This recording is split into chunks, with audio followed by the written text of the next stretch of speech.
Boa noite. O destaque com os assuntos que movimentam Pernambuco e o Brasil está no ar. Hoje o nosso convidado é o governador do estado de São Paulo, João Dória. Confira comigo agora o perfil do nosso convidado. João Agripino da Costa Dória Júnior. Tem 63 anos, nasceu em São Paulo e é descendente dos Costa Dória, uma família tradicional do período colonial no Brasil. João é jornalista de formação e empresário. Atuou na extinta TV Tupi e também na Rede Bandeirantes. Como empresário, João é fundador do Grupo Dória. Em 2016, se candidatou à Prefeitura de São Paulo. Dória foi eleito com uma votação expressiva e, de maneira inédita, foi eleito prefeito de São Paulo no primeiro turno das eleições. Em 2018, rompendo uma promessa firmada durante a campanha de prefeito, Dória renunciou ao cargo para concorrer às eleições como governador do estado de São Paulo. Nas eleições, declarou apoio ao então candidato à presidência da República, Jair Bolsonaro. Após eleito e percebendo o desgaste do governo Bolsonaro, Dória começou a tecer críticas ao presidente da República, causando um afastamento que mais adiante os colocou em lados opostos, especialmente após a pandemia da Covid-19. Atualmente, Dória gerencia a pandemia no estado de São Paulo, já com os olhos voltados para as eleições de 2022, nas quais pretende concorrer à presidência da República pelo PSDB. Converso agora com o governador de São Paulo, governador João Dória. Que alegria tê-lo no destaque. Paulo, muito obrigado pela oportunidade, obrigado pela oportunidade de estar falando aqui. Governador, antes de falarmos sobre as prévias do PSDB, importante ressaltar a grande relevância que o estado de São Paulo tem para o Brasil, para a América Latina. Nós estamos vivendo uma pandemia e o assunto em voga ainda é a possível retomada do desenvolvimento. Como está o estado de São Paulo neste ranking de vacinação que é um determinante para essa retomada? Paulo, está bem. São Paulo não só está vacinando rápido, está vacinando bem, como está fornecendo vacinas para todo o Brasil, inclusive para o estado de Pernambuco, a vacina do Butantan, a Coronavac. São Paulo já tem mais de 48.400.000 doses de vacina aplicada, já temos 97,7% da população adulta com a primeira vacina aplicada.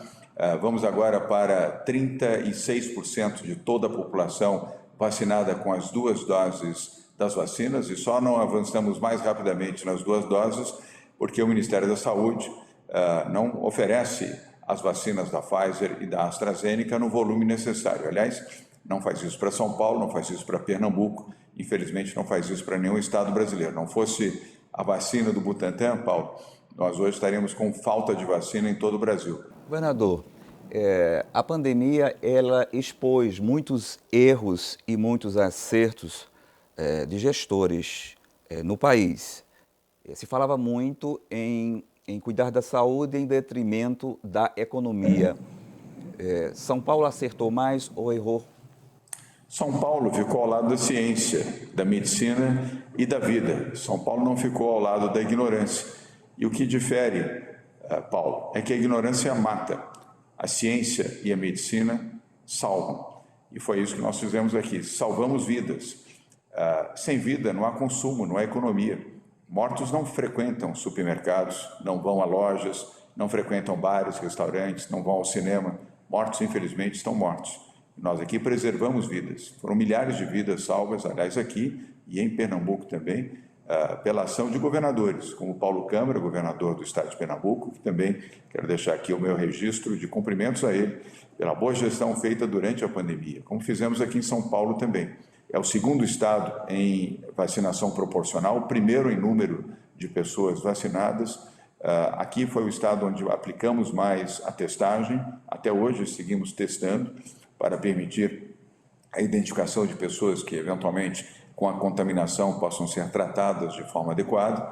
Subimos de 3.500 leitos de UTI, Paulo, para 7.800 leitos de UTI. São Paulo tem mais leitos de UTI do que a Espanha, um país com as mesmas dimensões e praticamente a mesma população de São Paulo, 46 milhões de habitantes. Temos mais de 1.200 UTIs, unidades de terapia intensiva a mais do que a Espanha. Isso é política pública, investimento no sistema hospitalar e agora, gradualmente, com a queda do número de pessoas infectadas, queda no número de pessoas internadas, infelizmente queda no número de óbitos, essas pessoas, esses leitos, toda essa estrutura que nós investimos na saúde vai servir à população para outras doenças, para outros serviços de saúde e gratuitamente. São Paulo tem um sistema de saúde muito robusto. Nós temos aqui centenas de hospitais públicos e estaduais, mais o suporte que damos aos hospitais públicos municipais e às redes ambulatoriais. A saúde, nessa circunstância, depois de toda a tristeza da pandemia, sai ganhando com uma estrutura ainda mais robusta, mais equipada para atender a população, principalmente, Paulo, a população mais vulnerável aqui do estado de São Paulo. Quando o governador fala em mais investimentos, esse investimento se deve aos repasses constitucionais, recursos próprios do Estado, planejamento, ou todo esse investimento que foi alardado em distribuição para o país vindo do governo federal, governador?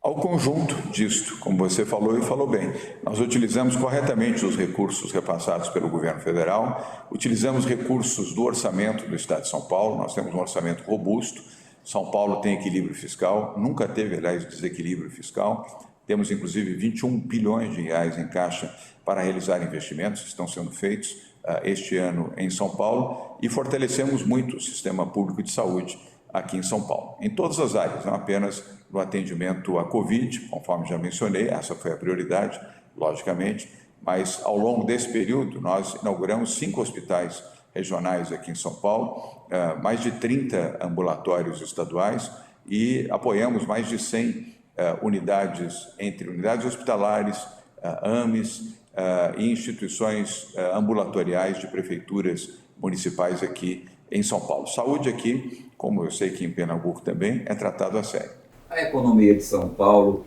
ela trabalha uma economia aberta, uma economia liberal. Esse também é um dos pontos de tamanha importância para este ranking que mexe com o país. Paulo, obrigado pela lembrança. Sim, eu sou um liberal.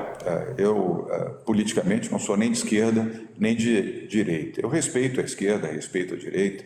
Quero distância dos extremistas. Quero deixar claro aqui para vocês, os que nos assistem, nos acompanham, seja pela televisão, seja pelos canais que vocês possuem em todo o estado de Pernambuco. Fizemos a reforma administrativa ano passado, foi o único estado que pôde fazer reforma administrativa no país até agora, nesses últimos 2 anos e meio. Fizemos a reforma previdenciária em 2019, reduzimos estatais, enxugamos a máquina pública e o resultado, eu mencionei a você, temos 21 bilhões de reais em caixa.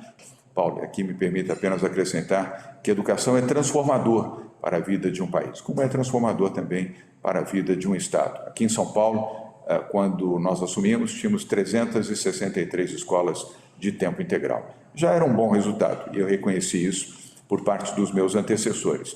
Mas hoje, em 2 anos e meio, nós temos 1.858 escolas de tempo integral, 6 vezes mais do que tínhamos quando iniciamos o nosso governo. Escolas de tempo integral representam 8 horas de aula dia, onde as crianças têm o acolhimento, têm 5 refeições por dia, têm aulas de educação física, exercícios, praticam voleibol, natação, futebol, handebol, basquetebol, o esporte que desejarem, além do condicionamento físico. Tem aulas de cultura, incluindo dança, manifestações artísticas como pintura, escultura, canto e artes cênicas, para permitir que essas crianças possam também ter o conhecimento através da cultura. E tem aulas de inglês.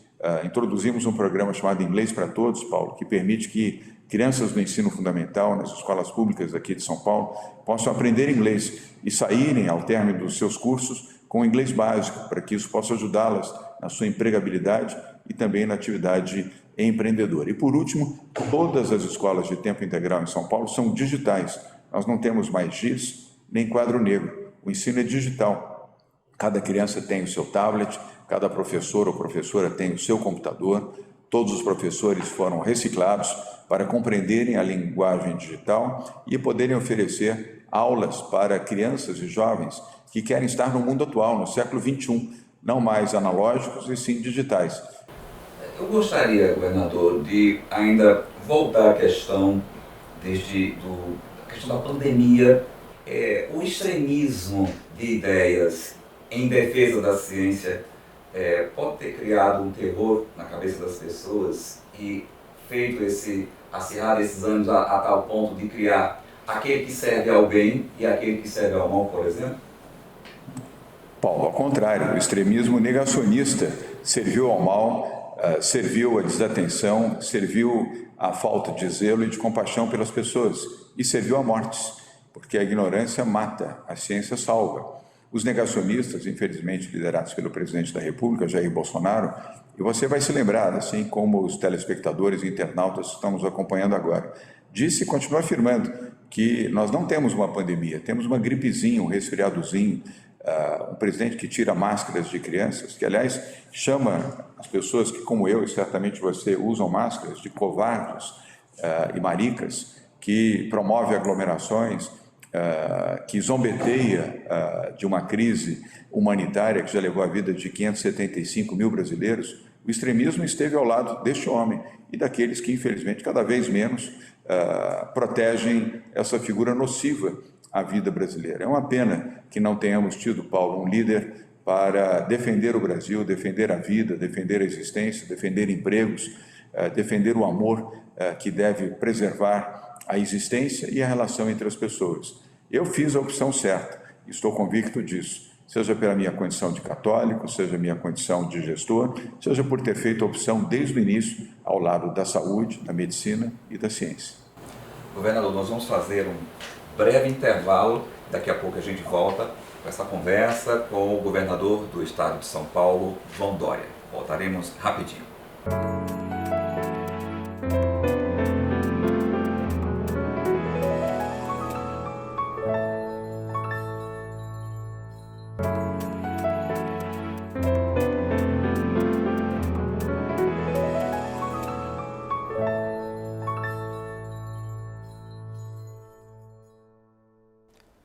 Estamos de volta com destaque, conversando com o governador de São Paulo, João Dória.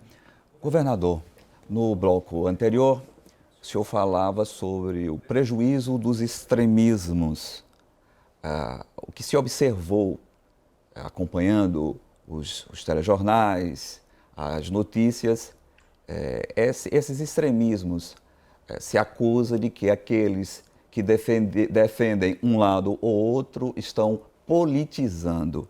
Essa politização, na sua percepção, o governador de São Paulo politizou o momento da pandemia? Não, eu defendi a ciência, volto a repetir, Paulo, defendi a ciência e a vida, assim como o governador do estado de Pernambuco, Paulo Câmara, defendeu a vida e a ciência, assim como a maioria expressiva dos governadores no Brasil fez a defesa da vida e da proteção das pessoas. Lamentavelmente, não foi a opção do presidente Jair Bolsonaro. Ele defendeu cloroquina ao invés de comprar vacina. E agora estamos descobrindo pela CPI, Congresso Nacional, que ao comprar vacina ainda aceitou fazer o pagamento de propina. Triste e lamentável alguém que, ao invés de defender a vida, proteger as pessoas, preferiu proteger o bolso de alguns aliados e, principalmente, comprar aquilo que não era necessário para o Brasil. Gastou milhões de reais de dinheiro público comprando cloroquina, inútil, inadequado, não recomendado para proteger as pessoas da pandemia. O que deveria ter feito era comprado vacinas, aquilo que São Paulo fez e disponibilizou, Paulo, para todo o Brasil. Poderíamos ter comprado vacina aqui e ter vacinado a totalidade da população de São Paulo. 100 milhões de doses, nós temos 46 milhões de habitantes aqui. E eu lutei para que essa vacina pudesse ser levada para todos os brasileiros. E tivemos, Paulo, que recorrer ao Supremo Tribunal Federal para que isso fosse possível. Veja que hoje 44% das vacinas aplicadas no Brasil, inclusive em Pernambuco, são vacinas da Coronavac. Aliás, a mesma vacina que eu apliquei aqui no meu braço, 2 doses, e que me salvou. Eu fui reinfectado pelo vírus, mas graças à vacina eu me salvei. Estou bem, assintomaticamente na segunda vez, e estou ao lado da minha família, ao lado dos meus amigos, e de volta à gestão à frente do governo do estado de São Paulo, porque tomei a vacina, não tomei cloroquina. O governador está circulando o país em função das prévias do PSDB para buscar um nome, ser um nome para disputar a presidência da República pelo PSDB. Como viabilizar o seu nome para ser o titular nas prévias do mês de novembro? Paulo, falando a verdade e apresentando o portfólio, ou seja, aquilo que estamos fazendo em São Paulo. Essa é a melhor forma de nos apresentar. O que estamos fazendo na educação, o que estamos fazendo na saúde, o que estamos fazendo na proteção social, o que estamos fazendo na proteção ambiental, o que estamos fazendo na defesa da cultura, o que estamos fazendo na defesa da diversidade, dos negros, das mulheres. É isso que nós estamos apresentando nas visitas que estamos fazendo. A nossa verdade são os fatos, é aquilo que fizemos no governo de São Paulo. Aliás, a maior população nordestina do Brasil fora do Nordeste está concentradamente aqui no estado de São Paulo. Mais de 15 milhões de pessoas, das 46 milhões que vivem aqui, são filhos ou netos ou nordestinos que estão aqui, como é o meu caso. Eu sou filho de um baiano, um ex-deputado federal do estado da Bahia, que chegou pobre aqui em São Paulo, mas chegou com educação pública boa, oferecida pela rede pública de ensino em Salvador, e meu pai venceu aqui em São Paulo, assim como milhões de outros nordestinos que vieram para cá também igualmente pobres, mas em busca de esperança. E, Paulo, eu disputei as 2 únicas prévias que foram realizadas no Brasil até hoje. As 2 prévias foram realizadas em São Paulo, não apenas pelo PSDB. O Brasil todo só teve 2 prévias, em 2016 e 2018. Foram prévias feitas pelo nosso partido, pelo PSDB. Nessas suas andanças, prospectando e viabilizando o seu nome para as prévias, não dá para dissociar nessas falas uma discussão, pelo menos de uma maneira superficial, mas falar sobre essa questão de um plano propositivo para o Nordeste, para diminuir essa distância. O que é que o senhor pensa em relação a isso, governador? Primeiro, você tem toda a razão, Paulo. Por isso que nós lançamos o programa Pro-Nordeste, um programa de educação, um programa de empregabilidade, um programa de proteção ambiental, de respeito pela pesquisa e respeito pelas características regionais. Primeiro, educação. Fundamental para a região do Nordeste é termos o que fizemos aqui em São Paulo, educação pública de qualidade, em tempo integral, 8 horas de aula dia, 5 refeições, o ensino digital, Wi-Fi nas escolas, professores bem remunerados, escolas reformadas e colocadas de maneira adequada ao atendimento dos seus alunos, e isso faremos um plano nacional, apoiando, evidentemente, os governos estaduais e as prefeituras municipais. Empregabilidade, o Brasil vive um enorme problema de desemprego, mais de 20 milhões de pessoas desempregadas, Paulo. Nós temos que ter um forte programa de empregabilidade. Isso não se faz com o dinheiro público nem em empresas públicas, isso se faz apoiando a livre iniciativa, o setor privado, como estamos fazendo aqui em São Paulo. É assim que você pode gerar mais rapidamente empregos e empregos de qualidade, apoiando a atividade privada no comércio, no setor de serviços, na indústria, em todos os setores, inclusive serviços. E turismo é o grande destaque na economia deste programa Pro-Nordeste que nós estamos defendendo dentro da nossa campanha. O turismo tem uma vocação natural no aproveitamento dos recursos que toda a região Nordeste possui. São Paulo já emite 40% de todo o turismo que vai a Pernambuco, vai a Bahia, Sergipe, Alagoas, Maranhão, Piauí, Rio Grande do Norte, vem aqui do estado de São Paulo. Então teremos um programa muito sólido, muito consistente de promoção turística e apoio também de financiamento a micro, pequenas e médias empresas que atuam na área de turismo, seja no receptivo, seja na hotelaria, seja em serviços especiais e também no apoio à proteção ambiental, para que tenhamos sempre praias limpas, córregos, mananciais, florestas limpas e preservadas, para que possam atender de forma motivadora a visita de brasileiros de todo o país, especialmente de São Paulo, e também de visitantes internacionais. Pro-Nordeste, este será o nosso programa para a valorização do Nordeste no plano econômico e no plano social. Governador, naturalmente, com a proximidade de 22, as movimentações são intensas e um acirramento, uma polarização entre dois lados, o do presidente Jair Messias Bolsonaro e do ex-presidente Luiz Inácio Lula da Silva. Como convencer a viabilidade de uma terceira via. O seu protagonismo à frente do Estado mais importante do ponto de vista de desenvolvimento e de força propulsora é inegável, o Estado de São Paulo. O que fazer para convencer esta população de que nem um lado e nem o outro, uma terceira via? Ótima pergunta mais uma vez, Paulo. Primeiro, aparecer, é ter a oportunidade de estar presente, como estou fazendo agora na visita a Pernambuco e ao Rio Grande do Norte. Estar presente permite que as pessoas conheçam melhor, visualizem melhor, conheçam as suas ideias para a região nordestina e olhem olho no olho.